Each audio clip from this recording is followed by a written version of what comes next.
Hello, everyone. Welcome to the show. I just want to ask you a couple of questions here. And it's more a matter of me kind of putting us in position for an amazing guest that I have on the show today. Here are my questions. Do you believe that excellent health is the most important aspect of your life? Yes or yes? Of course you do. Is your health or your level of health, do you feel that it affects not only your physical well-being, but also your sense of self-worth, emotional health, and social relationships? Third question. Do you believe that your level of health greatly impacts your ability to be successful in business and in your life? What about this one? Do you believe that your health determines your mortality? Do you believe health is one of the three great pillars of life? The others being wealth and intelligence. Interesting questions to ponder on this show today. No matter what your dreams and aspirations, I want to welcome you to this edition of Living the Lifestyle You Deserve, dedicated to personal wellness and the human condition. My name is Robert Keller, and I'll be your host for the next half hour. Welcome to the show. You could have been anywhere else, but today, this is going to be kind of interesting because my very special guest today is a very accomplished professional practitioner in the field of physical wellness. Now, he does a whole lot more than just that, Simon, you do. However, he's here today.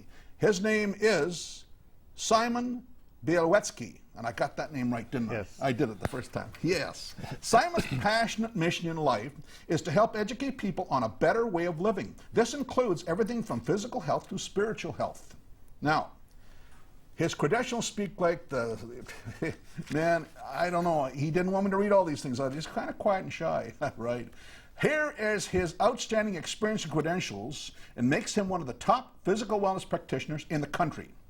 So here we go. BSc Honors in Kinesiology and Health Science from the University of York. Athletic Therapy Certificate. He's got over 1,200 hours in clinical and team training setting. Formal Certificate in Athletic Therapist. Certified in Soft Tissue Release Therapy. Certified Personal Trainer under the National Academy of Sports Medicine, NASM. Level 1 certified kettlebell instructor. Did you bring your girl with you today? We'll see about that later. He's got a little girl with him here called Belle. Now, level 1 certified kettlebell instructor under, Agatskill Kettlebell Certification. You gotta bear with me. There's so much here. Certified golf fitness specialist for all you golfers out there. Certified seniors fitness specialist under the National Academy of Sports Medicine. That's quite a qualification, Simon. Okay. Like all of the other honorable members of Living the Lifestyle You Deserve professional team, Simon is eager to share his experiences and expertise with you so that you can begin to learn how you can learn to live the lifestyle you deserve through health and spiritual well-being. Today, Simon will have a two-part presentation. In the first half of the show, Simon will present simple steps to kickstart your health today. And in the second half, you'll actually witness a personal training session, and he's brought a special assistant with him today. So, Simon, welcome to the show. Thank you for having me, Robert. That was a very nice introduction. Well, let's be honest, you did it. You're the guy that's qualified. I'm the guy that's listening. I'm taking direction now. So everyone who's watching you today on the show is very excited about this first session that we have here. It's called Simple Steps to Kickstarting Your Fitness Today. So I want to get right into it. Can I move right ahead now? Yeah, okay, let's go. Here's your first question. Got a whole list of questions here, but this is your first question. What is the definition of physical health and fitness? Well, really, there's not really one single definition. It really depends on your belief patterns and what you think fitness is and health. So, for instance, there's also degrees and a spectrum of fitness. For some people, extreme fitness might be what they want to strive. For some people, it might be just living, the lifestyle they want. So, for my definition of health, and I have to kind of think about that, because health and fitness are separate. So, health, for me, is pretty much not doing things that cause harm to your body consciously. So anything that causes harm to your body, you don't want to do that if you know what it is. So it's really getting on a deeper level of your spirituality with your physical health. So there's many variations of it. With fitness, it's how you perform. How do you perform in your daily life? So, for instance, if you just want to be able to do gardening and grocery shopping, and that's all you want to do without feeling overwhelmed, that might be something that is the type of training you want. Now, someone who's an elite athlete, the type of fitness they want might be a higher level. So there's many degrees, and it's how you believe fitness is. And I see it as just able to perform and express your body a certain way that makes you happy, makes your energy flow, and makes you live a meaningful life, pretty much. Okay, so really, those you've already outlined a bit of the benefits. My question was the benefits of physical health and fitness, but why should people care about that? Why is that important?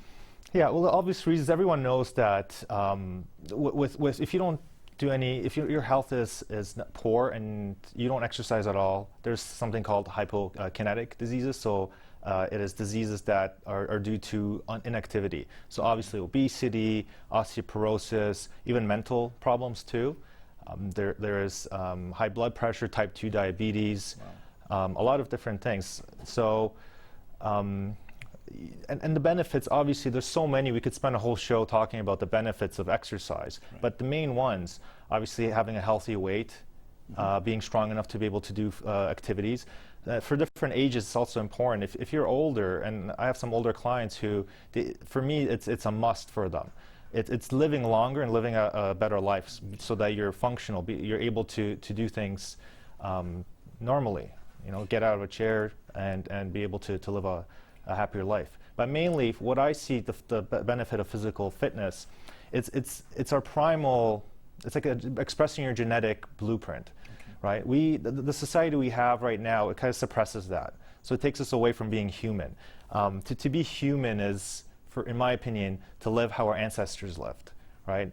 To live by our genetic code. So if you start exercising, you kind of get that feeling, that primal feeling of this is how you're supposed to be, right? We're supposed to be joyful, happy, have good health, fitness. Our ancestors were very fit. They had to do what their genetic programming was designed to do. So when you start exercising, you start feeling the benefits, your energy flows better. And for me, that's the main part. It's interesting as you talk, you look very serious about what you do, because this is obviously a serious thing. Because I don't know if we mentioned that before, but I kind of can coin the phrase that says, if you're not moving, you're dying. Yes. I mean, it's kind of what it really is, isn't it? I mean, for everyone who's watching this, there's a lot of couch potatoes out right now, sitting eating potato chips on the couch, drinking pop, and they're listening to this, and they're understanding that what you just said can save their life. Yes. I think it's very important. Yeah? Okay. Well, you're dedicated, because I'm almost thinking that Simon's biased anyway, because he's done this all his life, right? But is it too late for anyone to do this even now if they've never done any exercise before? Is it too late to start? No, I don't. It's never too late. That's the thing. Never too late to do anything. So different ages, you have different reasons for doing things. So I had clients in their 80s who started training, and wow. Yeah, late 80s, and they had really good results pretty fast. They start feeling better, and it's actually recommended for people who are older they haven't started to start, because it really increases the quality of life. So it's never too late to start. So in the second section, I'm not going to preempt that, but in the second section, you're going to show us a demonstration of some of these exercises. But one of the things that I immediately think about is when people who've never exercised before, all of a sudden, they realize, I mean, it's oftentimes people have a heart attack before they start exercising. Yeah. And you know how sad that is. It really is. But so do you have programs for every age group? In other words, you're not going to get in there doing an army regimen. I mean, I can tell you, in my experience, they put me into an army regimen. Yeah. I thought I was going to die. So they had the wrong one. So there are certain programs that fit the age and the body design and all that? Oh, yes, definitely. Yeah. Definitely. Not just the age, but just what your goals are, your health, your mobility, how you move, even your lifestyle. It depends. So there's so many varieties of training right now. Really, I don't see an excuse for people not to do it.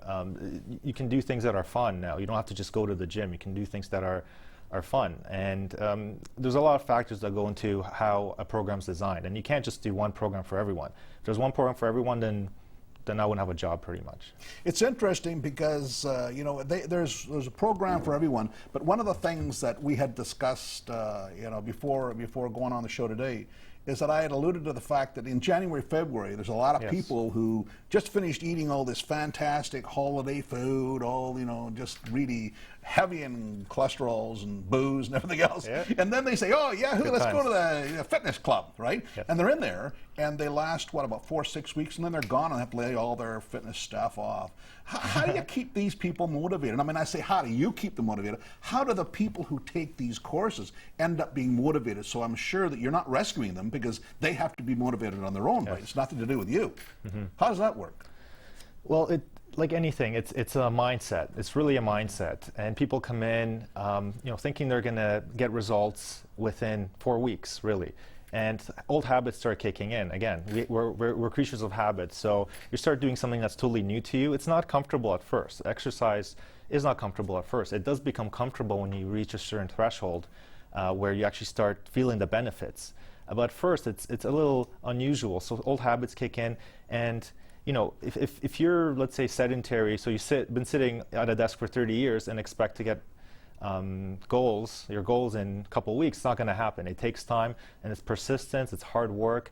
People need to enjoy the work too. It's not just about the goals that they have to focus on, because the goals might be, I want to lose fat, and they're thinking about a negative thing. So they have to think about maybe a performance factor. So a lot of clients I have, or what's good to do, is to focus on a performance factor. So something they look forward to. Maybe it's walking a marathon, or running a marathon, or lifting a certain amount of weight. And there's a lot of factors. Now, what motivates you as a trainer? I mean, it's one thing for you to train others and show them all the processes and the exercises and hold them to account. But what motivates you as a trainer specifically for your physical fitness and health? And Lord knows you look as if you're you work a lot. You've worked hard, haven't you? Yes. Yeah. What motivated you to do that in the first place? Well, I'm pretty lucky because I've been brought up this way, so it's part of my identity, right? And I think if someone starts training long enough, it becomes part of their identity. It's like a habit that builds. So I've been doing it for a long time, and for me, it's just part of me. It's just me, and it just gives me confidence. It releases stress. It's something I look forward to. So there's a lot of reasons for it. It's something that motivates me and keeps me disciplined. Cool.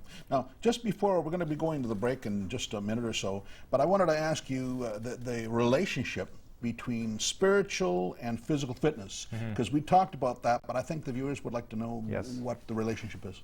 There's a couple factors. One thing is when you train, there's a lot of hormones released, and that kind of helps the mental state too. But one thing is when you train, you become very disciplined. Naturally, you start developing a spirituality. You start focusing on your body. When you're training, you can't focus on other things. You have to focus on your breathing, what you're doing, your technique, and it takes the mind away. So you're more present. And when you start practicing that, it's discipline and presence, and that causes you just to start being more spiritual, because a lot of people who start training yoga, sports, they naturally become more spiritual. It just kind of goes in hand together. Look, that's fantastic. Look, we're going to go to the break very shortly. Folks, I'm talking to Simon. Today he's a special coach. He's coming in the second half of the show. We're going to look at a personal training session. He's brought a special assistant with him today. So, living the lifestyle you deserve, and it's all about fitness. See you after the break.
Okay, everyone, welcome back to the show. And as you see, they got me out of my seat. You're probably going to be asking, why are you out of your seat? Why are you sitting back there? Well, I'll tell you, today we're talking with wellness professional Simon Bielawski about physical and spiritual wellness as a means to living the lifestyle you deserve.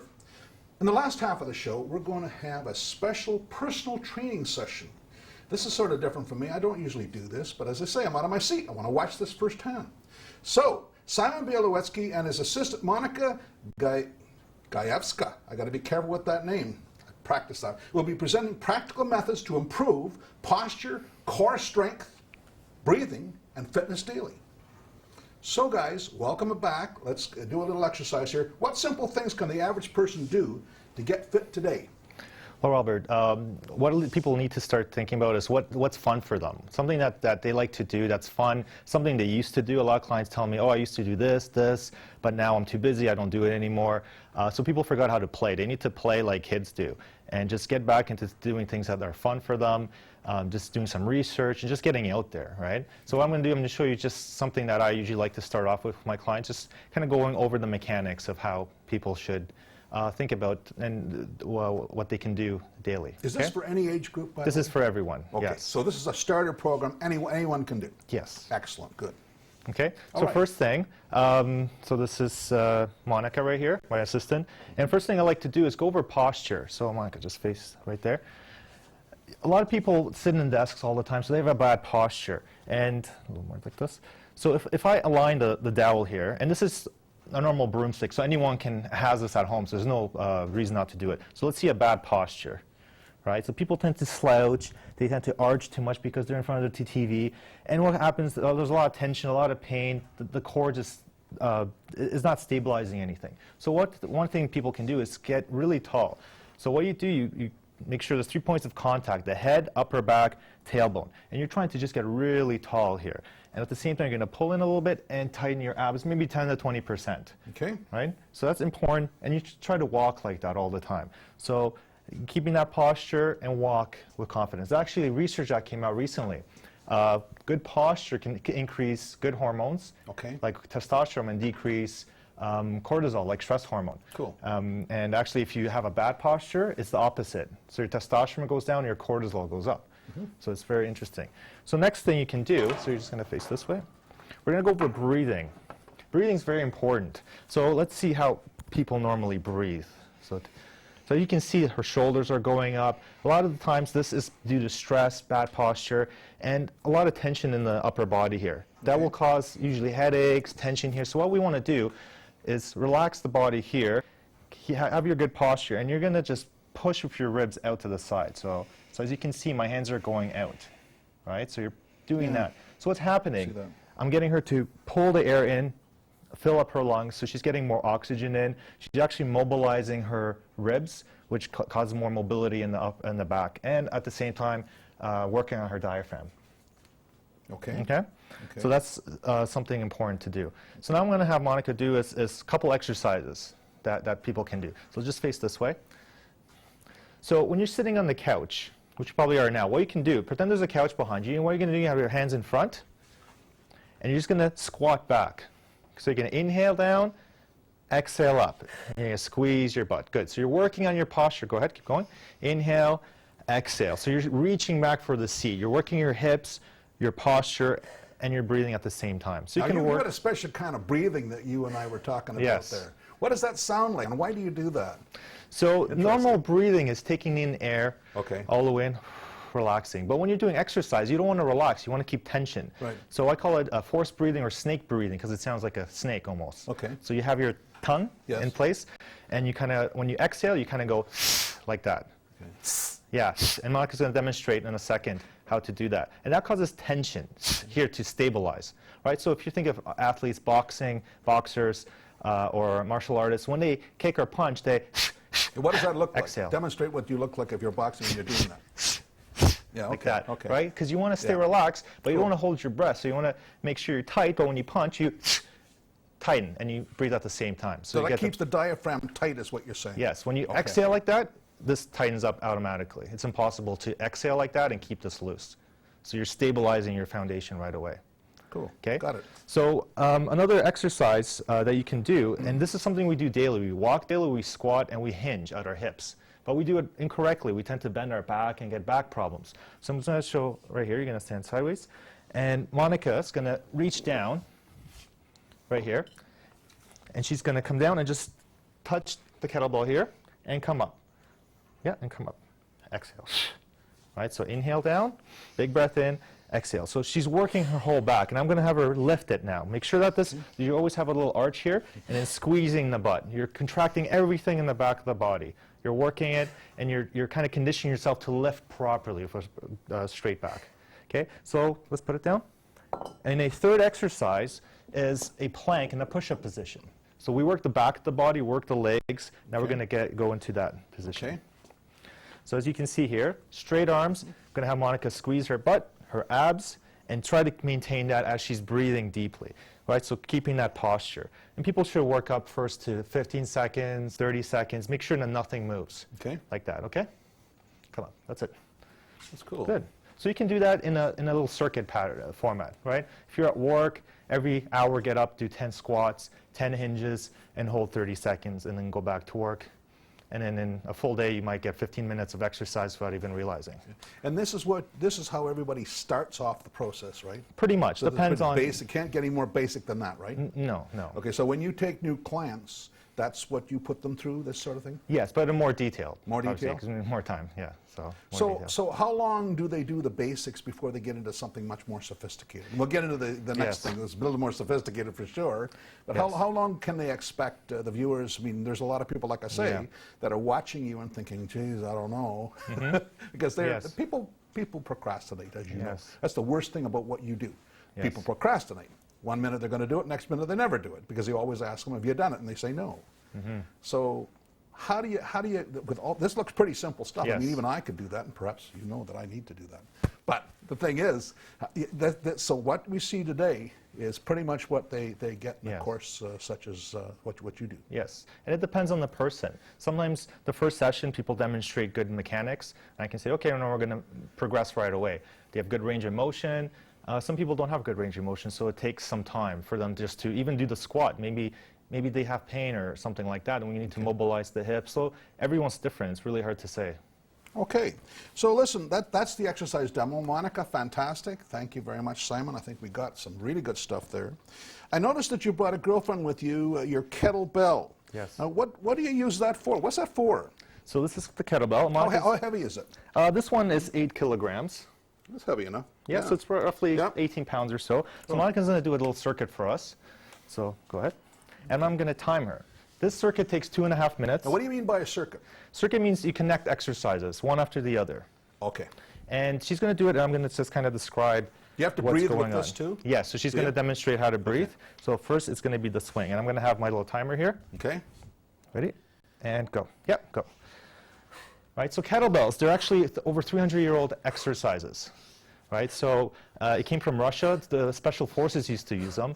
They were brought to the States, then to Canada by someone called Sean Mosen, who I actually train under. And there's actually competition. There's competitions, world championships. And what the benefit is that you can train everything: strength, endurance, mental toughness, flexibility, power. Okay, so now you're going to do halos. What are these called? Halos. Halos? Yes, it's around the neck, back and forth. Wow. Breathe, right? So you're keeping your core tight here. Yeah, she's not moving at all. She's just moving her upper body. Yeah, so this is great for shoulder mobility, right? This is a little more advanced, obviously, and it gets even more advanced. Very, very different stages. Do the weights always remain the same? No, you change the weights. Certain exercises require a little more weight. Some don't. And they come in increments. So yeah, but it's a very simple tool. All you need is a kettlebell, and you can get a great workout. Now, this is really not what you call weight training per se, though, is it? It's not weight training per se, is it? It's different. It is. Well, kind of it is, but it's also, Jesus, yeah, so this is one-handed, so she's working her back strength, right, her hip strength. We sit a lot, so our hips become kind of, they sleep. Okay. So we need to start moving our hips. We're hip-centric creatures. We need to get everything moving. Wow. Right? And like I said, it trains your cardiovascular system. It's actually shown to burn more calories than anything else. Pretty much, they tested Is that right? Yes, because you're using full body movements. So these are like primal movements. Okay, uppercuts. Okay, so here using your core, see how she's using her whole body here, right? And it's actually fun too because you're always progressing. You're always doing something that's fun. So it never becomes boring. You can always progress with kettlebells. See, that looks a little different too. Yeah, right. Wow. Shoulder stability, need to keep everything tight. I can see that she's well practiced in this. That's amazing. And the breathing, see how she's breathing? It's breathing comes very handy. She's tightening her core every time there's tension. So you learn how to breathe through stressful times. Okay, and squat to press now. Okay, so this is squat to press. Is it? Okay. So squat and right, full body. Every muscle in our body is now working like that. Right, range of motion, strength, endurance. It's pretty good. So she's going to be done roughly 15 seconds. This is 2.5 minutes, so there's no reason people shouldn't be able to do this. No. So what does it cost to get a kettlebell? What do they cost? Well, there's different ones. This one's a pro grade, professional grade one. Okay. It ranges roughly around $3 a kilogram. Okay. But you can get ones, the classical ones, they're usually $1 a pound or so. Okay, so look, thanks very much, Monica. Great demonstration. Thanks, Simon. That kettlebell is something else. Boy, I hadn't seen that demonstrated like that before. That's, boy, not much one of you guys are in good shape. I could take a page out of this book. I know that, and you guys can too. So, what's the next level? Okay, what can people do to achieve a fuller potential in health and fitness? Yeah. And why would they care about going that route? Yes. Well, it's like I described. You know, if you drive a car, do you want to drive an old car that's breaking down all the time, or do you want to drive a Ferrari? And the choice is up to you, right? All you have to do is just start slow and keep going. It's going to help you with a lot of things in life. It's going to make life more fulfilling. It's going to make it fun, and you're going to have challenges that you accomplish. So it just improves life in a higher level. So when you start exercising, you're going to want to reach more goals. It just makes life more fulfilling. To continue to progress somehow. So that's why I think higher levels of fitness will just be more enjoyable. Okay. So how long have you been doing this, Monica? I can move in here so 7 or 8 years. 7 or 8 years. Wow. That's fantastic. So people can find out more about the kinds of programs that they can find out in this exercise by coming to the website. Yes. So there's a lot of stuff that's listed on the website. And there's a special course just for kettlebell, correct? Yes, there's certifications, there's different levels. Like I said, there's championships. They actually have world championships in kettlebell competitions. Wow. Which is a totally different types of exercises, which we won't go over right now, but they're high level, very athletic. Actually, athletes, it's very popular with athletes right now because it's such a dynamic movement. And like I said, it works on strength, endurance, athletic performance, power, and mental toughness. Well, it's very cool, guys. Thank you very much. Simon Bielewski and Monica, thanks for being here for the show about physical fitness. I want to thank you both for appearing as special guests on the show. And anybody who wants to know about what Simon does and all his different programs, please go to the website. Thanks for being here. Living the Lifestyle Deserved. This week was all about physical wellness. Look forward to seeing you coming back next time. Thanks for showing up. And have yourself a great day.